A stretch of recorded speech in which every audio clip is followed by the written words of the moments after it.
C'est le retour de l'hiver et des premiers frimas, les gouttes de pluie tombent sur nos camping-cars et à partir du mois de novembre, vous êtes nombreux à prendre le chemin du Maroc pour aller rejoindre le soleil et suivre les hirondelles. Nous avons fait le contre-pied, nous y sommes allés cet été et ceux qui sont abonnés à notre chaîne le savent, ce sont les vidéos qui passent actuellement. Aujourd'hui, on va s'adresser à ceux qui sont en partance, qui ne sont peut-être jamais allés au Maroc. Et nous, comme nous y sommes allés cet été, eh bien, on vous a concocté 15 petits conseils qui pourraient vous être utiles durant votre voyage. You and I were intertwined, we met our love in perfect time, like hands on the cloud. Lately we've been burning up like comets falling back to earth, we're breaking apart. Conseil numéro 1, les trajets. Comment se rendre au Maroc? Il y a plusieurs façons d'aller au Maroc. Vous pouvez partir du port de Sète, vous pouvez partir du port de Barcelone, vous pouvez partir d'Algeciras ou vous pouvez partir de Tarifa. Si comme nous vous choisissez de partir par Algeciras, nous vous conseillons une halte dans le désert de Tabernas au Fort Bravo. C'est une halte originale qui vous changera des aires de camping-car et dont vous garderez un bon souvenir. D'ailleurs, on vous met le lien qui vous permettra de vous donner déjà une petite idée. Conseil numéro 2, combien coûte la traversée? Si nous avons fait le choix de partir par Algeciras, eh bien c'est parce qu'il y a une agence qui depuis des années fait des tarifs plutôt canons pour les camping-caristes, qui s'appelle l'agence Guterres et qui est située à Algeciras à la sortie numéro 12 de l'autoroute. Comptez pour un véhicule comme le nôtre, c'est-à-dire un 7,50 m avec 4 personnes, comptez 250 €. Vous pouvez partir par Tarifa, c'est aussi une bonne astuce parce que vous passerez moins de temps dans les formalités d'embarquement et de débarquement. Simplement, ça va vous coûter 100 € de plus, c'est-à-dire comptez 350 à 400 € les passages aller-retour. La solution que nous n'avons pas du tout évoquée, c'est celle de partir par Sète ou Barcelone. J'ai fait une simulation sur internet et le coût des billets est assez exorbitant puisque pour partir de Sète, comptez 2 jours de mer et vous avez pour 1950 € de billets de bateau pour 4 personnes avec un véhicule de cette taille-là. Je vous raconte même pas si vous avez une remorque à passer, les prix s'envolent. Conseil numéro 3. La vaccination, faut-il une vaccination particulière pour se rendre au Maroc? Eh bien non, il n'y a pas de maladie particulièrement tenace comme vous pouvez les trouver sous les tropiques qui vous oblige à vous vacciner contre la fièvre jaune ou contre le palu, etc. Rien de tout ça au Maroc, donc vous pouvez partir tranquille, il faut quand même être à jour de vos vaccinations évidemment. Conseil numéro 4, le gaz. Pensez à avoir des bouteilles de gaz avec vous. Vous allez me dire c'est évident, on en emmène tous 2 avec nous. Par contre, soyez vigilants, quand vous allez partir de France, si vous avez prévu de faire le plein de gaz en Espagne en espérant trouver du gaz moins cher, c'est une erreur totale. Vous ne pourrez pas remplir vos bouteilles de gaz en Espagne, vous ne pourrez pas les échanger, il vous faudra un détendeur spécial et vous allez vous retrouver rapidement bloqué, contrairement au Maroc où là vous pourrez effectivement trouver des bouteilles de gaz qui vont être à des prix dérisoires. C'est-à-dire aux alentours de 4,50 € la bouteille, contrairement à ce qu'on paye ici en France où on les paye aux alentours de 35 €. En revanche, si vous êtes parti sans gaz et que vous avez une bouteille de GPL, vous pourrez faire le plein dans toutes les stations espagnoles sans aucun problème. Conseil numéro 5, où faire le plein d'eau? Eh bien, pour le Maroc, vous vous en doutez, c'est quand même pas quelque chose de toujours facile. Prévoyez donc une multitude de raccords, autant de raccords que vous pourrez.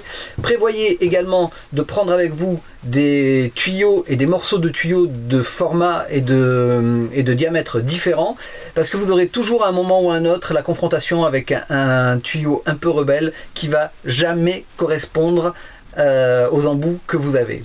Prévoyez également de la chambre à air, ça c'est un petit peu l'astuce du jour. La chambre à air, pourquoi? Eh bien parce que tous les tuyaux, tous les raccords, tous les endroits où vous allez aller ne seront pas forcément avec des sorties avec un pas de vis sur lequel vous allez pouvoir visser un embout. Avec de la chambre à air, vous allez pouvoir scotcher ou en tout cas faire l'étanchéité entre votre tuyau et le robinet.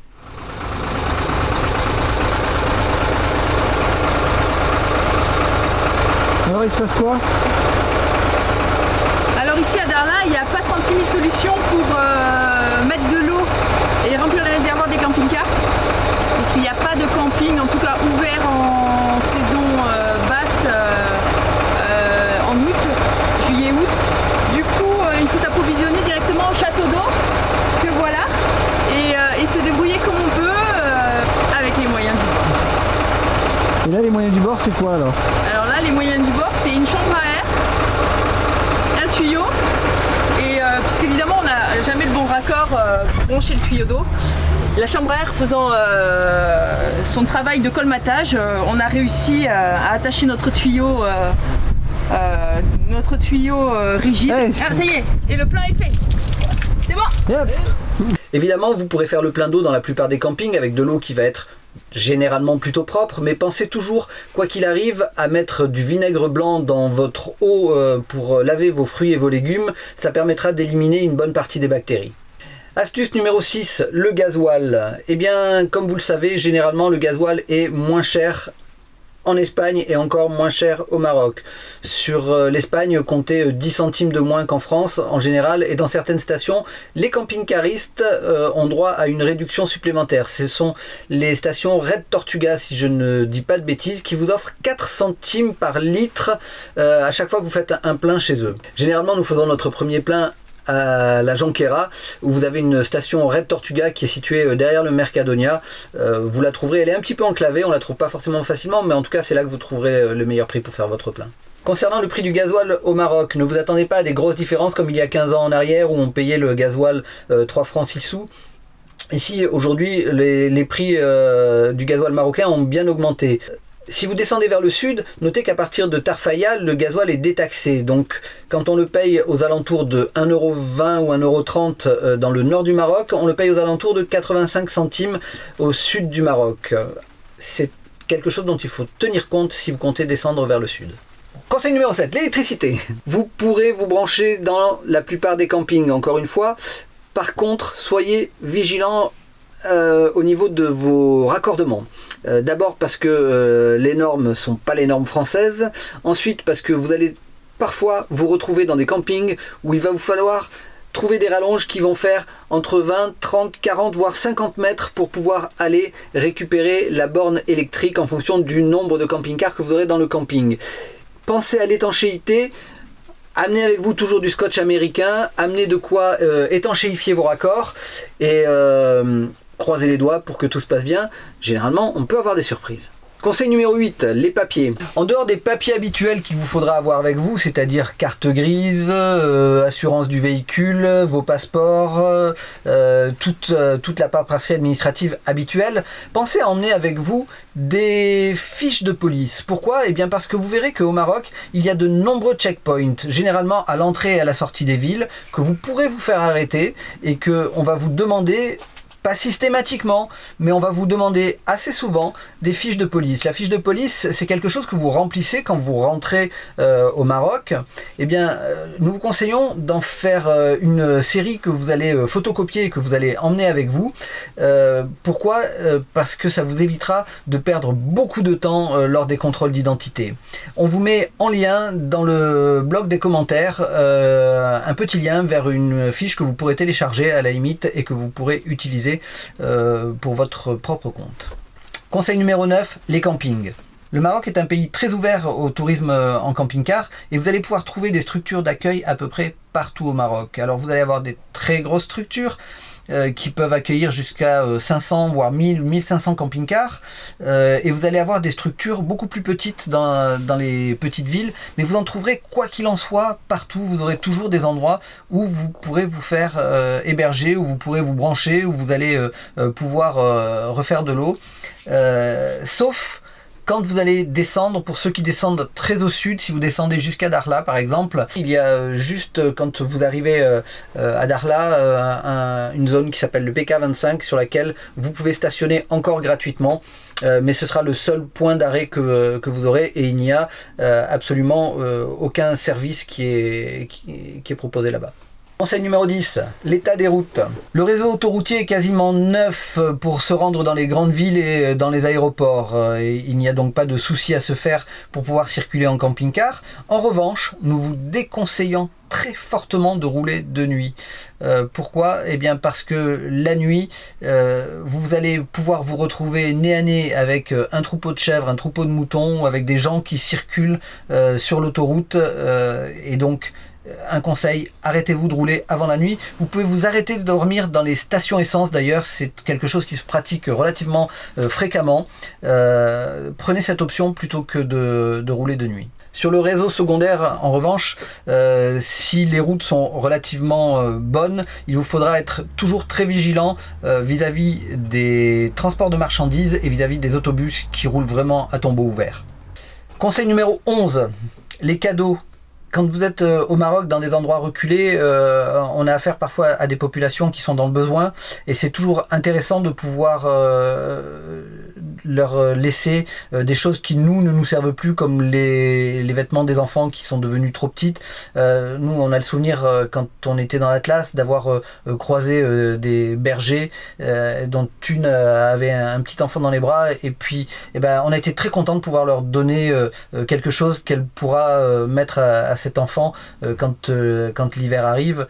C'est pas grand chose, nous de toute façon on s'en servait plus et donc voilà, c'est toujours important d'avoir des choses comme ça qu'on peut échanger ou donner tout simplement juste pour le plaisir. Conseil numéro 12, les achats. On est tous évidemment tentés d'aller se promener dans les villes, d'aller dans la Médina, d'aller faire des achats et de ramener des souvenirs, c'est évident.